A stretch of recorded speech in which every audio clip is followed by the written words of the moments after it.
3 రోజుల జనసేన పండుగకు విశాఖ నగరం సిద్ధమైంది. ప్రభుత్వంలో భాగస్వామ్యం తర్వాత పార్టీలో పరిస్థితులను సమీక్షించుకునేందుకు జరుగుతున్న సమావేశాలు కావడంతో శ్రేణులు ఉత్కంఠగా ఎదురుచూస్తున్నాయి. క్షేత్రస్థాయిలో సమస్యలను తెలుసుకునేందుకు ఎక్కువ ప్రాధాన్యం ఇవ్వబోతున్నారు ఆ పార్టీ చీఫ్ పవన్ కళ్యాణ్.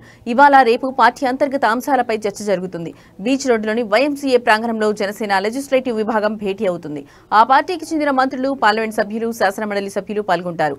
మధ్యాహ్నం రాష్ట్ర కార్యవర్గంతో పవన్ కళ్యాణ్ సమావేశమయ్యారు.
ఇరవై 25 పార్లమెంట్ నియోజకవర్గాల నుంచి 10 మంది చొప్పున ప్రతినిధులతో పార్టీ అధినేత ప్రత్యేకంగా ముఖాముఖి నిర్వహిస్తారు.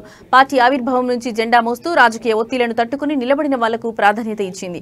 ఇక ఈ నెల 30న జరిగే సేనాతో సేనాని బహిరంగ సభపై జనసేనతో సహా రాజకీయ పక్షాలు ఉత్కంఠగా ఎదురుచూస్తున్నాయి. ఏపీ, తెలంగాణ నుంచి 15,000 మంది ప్రత్యేక ఆహ్వానితులతో ఈ మీటింగ్ జరగనుండగా ఇందిరా ప్రియదర్శిని స్టేడియంలో ఏర్పాట్లు ఊపందుకున్నాయి. వర్షాల కారణంగా ఎటువంటి ఇబ్బందులు తలెత్తకుండా జర్మన్ హ్యాంగర్స్ నిర్మిస్తున్నారు.